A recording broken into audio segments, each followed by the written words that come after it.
Hi, I'm MLF Pro Greg Hackney, and just want to talk to you a little bit about how my event went at Okeechobee. And Okeechobee is a special place to me. It is actually the place where I started my professional career.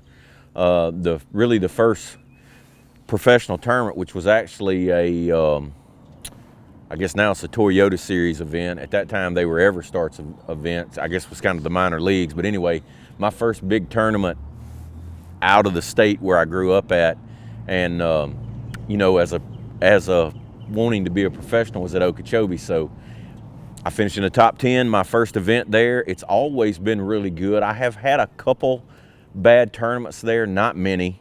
We've been there a good many. We typically go there at least every couple years. Back when I started, I fished the FLW Tour.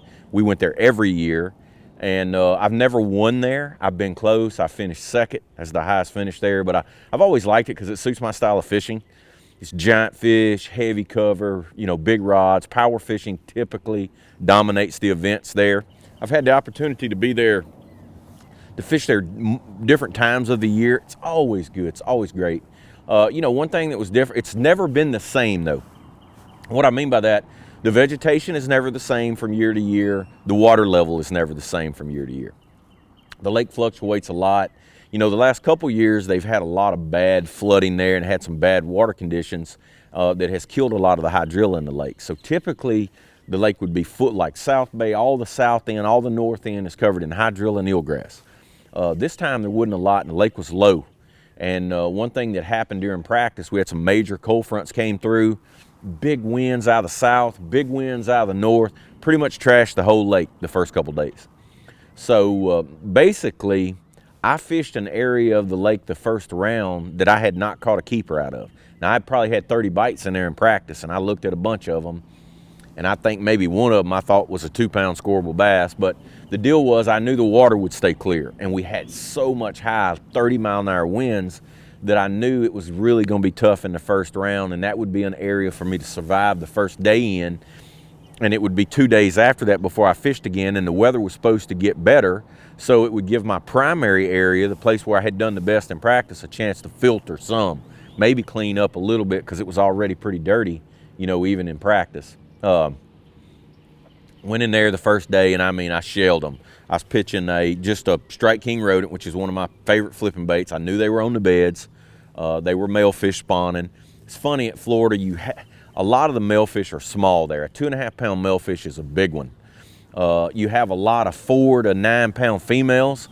You don't have a lot of big males in Florida. I don't know if their survival rate is, you have a lot of male fish, but I don't know if their survival rate is not good or what. I don't really know the scientific reason for that, but it's hard to catch big male fish in Florida. So what I was hoping, I knew there were a lot of male fish, and I would eventually come across a nest. I'm blind flipping, but I would eventually come up across a nest that had one of those giant females, and hopefully I could catch 4 or 5, 2-pound scoreable fish, to survive the day. I actually probably, I don't know, I possibly could have had 60 bites, but I know I had 45 to 50 bites just flipping that rodent. Alabama bug, which is half green pumpkin, half June bug. June bug's always a great choice. That water was black but clear, in the part of the lake where I was fishing at. And just tried to really just pitch as many cattail clumps as I could because that's where they were spawning at. And I had a chance at 5 scoreable bass, which would actually put me in the top 10 the first day. And I only caught 2 of them. It's funny, I would just shell the 1 3/4 pounds, and when a 2.5-pounder would bite, for some reason, it would come off. So I guess big ones, regardless of whatever the biggest one that is that day, is still the hardest to catch. So going into the second round, I was fishing an area that I had a lot more confidence, and I had caught some big ones. I saw a 7-pounder, come through a mat and get my jig, and it was kind of an area that was out closer to the lake, and the fish were through spawning, but they were staging fish. And what I mean, they were post-spawn fish. They were staging in clumps of bulrushes. If you're out west, they're tules. They're basically just big round reeds, and they grow in a clump, and those fish were, inside those clumps. Now, once I made that change, that water was dirty. In the cleaner parts, I fished a 1/2 ounce, and the water was shallow. Again, with the lake down that low, most of the places I fished were a foot and a half deep.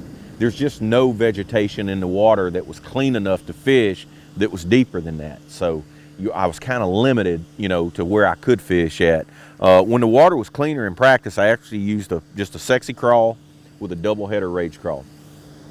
Now, when I went back during the tournament, the water was considerably dirty, and I alternated between a black and blue and a 3/4 ounce black and blue hack attack jig. Now, even the sexy crawl rage jig was also a hack attack jig. Again, that's one of the reasons I like Florida. You need that big jumbo hook. I'm flipping 65-pound braid. You never know when the next bite's a 10-pounder. And, it's short line fishing, heavy mats. It seemed like the best reed clumps were the ones that had some salvinia or some pennywort or some kind of mat, either some blown up trash in it or one thing I had to do that was fish extremely slow. I also added rattles to my jig because the water was so dirty, and that stuff is thick, and so I'm having to spend a lot of time hopping that jig, to get some of those fish, attracted to it. And another thing I did, I used a black and blue rage crawl on my jigs on both the 3/4 and the 1/2 ounce, but I went to a lobster. And I've done that before in Florida. It's something I have a lot of confidence in. It's something anytime that I'm in off-colored water and I'm around big fish, or I just need those fish to find that bait, that lobster just displaces a lot of water. There's no better jig trailer out there than a rage crawl. I pretty much 100% swim jig, flipping jig, fishing a structure jig out deep. That's my number one go-to trailer. And basically what a lobster is just a big beefy version of a rage crawl. But how much anybody that's familiar with a rage crawl knows how much the legs move. Well, that lobster moves twice as much, if not quadruple amount of water. The legs are actually slower on it because they're so much bigger, but it's pushing water. And when you're hopping that thing and it's disturbing a lot of water, and those fish were attracted to it. Now, that's one thing about those dirty water fish, those bigger fish that were in that dirty water. They were super aggressive. And so I think after the second round, I moved up into the, I was in the top 20 after the first day with only 2 bass. That's how tough it was, with like 5 pounds. And then in that second round, when I went to those jig fish, I ended up, qualifying for the knockout round. And, I didn't catch a lot of fish. I just caught a big average. Then in the knockout round, I started off really strong, and just a lot of the area, the wind got big out of the south in that round, and it just knocked a lot of that area out that was already dirty. And I had to concentrate in the area that I did most of the damage in the second day. And there wasn't as many fish. I caught a couple big ones, caught some nice ones, and I got close to making it, but I did not make the championship round. I really wanted to because I always seem to do well in the championship rounds, and I just love Okeechobee. I love Florida in general. I really, if it was up to me, our first couple events every year would be in Florida. It's just one of my favorite states to fish in. Doesn't really matter if it's Okeechobee, just all over the state is great. Looking back on it, if I had it to do over with again, probably the biggest mistake I made, I got spread out. I ended up fishing on the south end of the lake during the event. We went out of the north end. I'm not real familiar with the north end because like back in the FLW days, all the tournaments went out of Rollins, Martin Marina, at Clewiston. So I had spent most of my time from Harney Pond to Pelican Bay. And this time, we only have 2 days of practice for the Bass Pro Tour event. And I really just got spread out and was all over the lake. And I just feel like if I would have had concentrated more in that area of the lake that I was the most familiar with and spent the entire daylight till dark in those 2-day periods, I would have fared a little better. I did not have enough area, there. And because I did try to get spread out. Now, with that being said, the event was one on the north end. And a lot of the events that's where most of the fishing pressure is, especially now with the lake and the condition it is.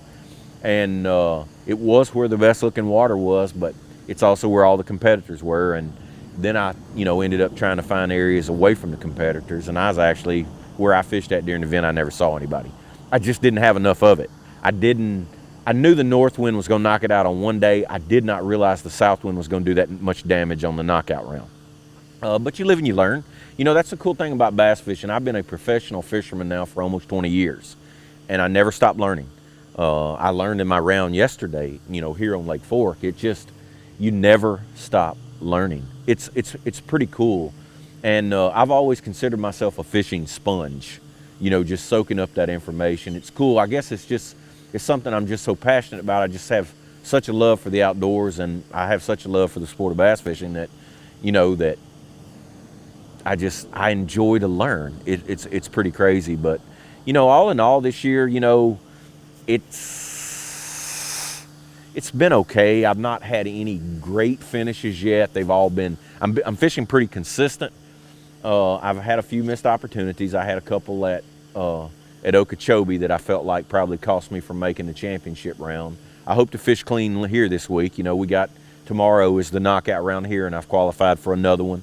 Qualified for the first cup event of the year, you know, in the first 2 rounds. So all in all, you know, fishing's good this year. You know, it's crazy. We got, you know, when all this comes out, you know, people will have known about the coronavirus, but that's about, seems like right now is the thing that's got our whole country scared. But, you know, that's the cool thing. You're out there fishing on the water. You don't have to worry about any of that. And thank everybody for tuning in. And it's cool to see the life of these guys out there. And just make sure you watch all the episodes of Kings of Bass.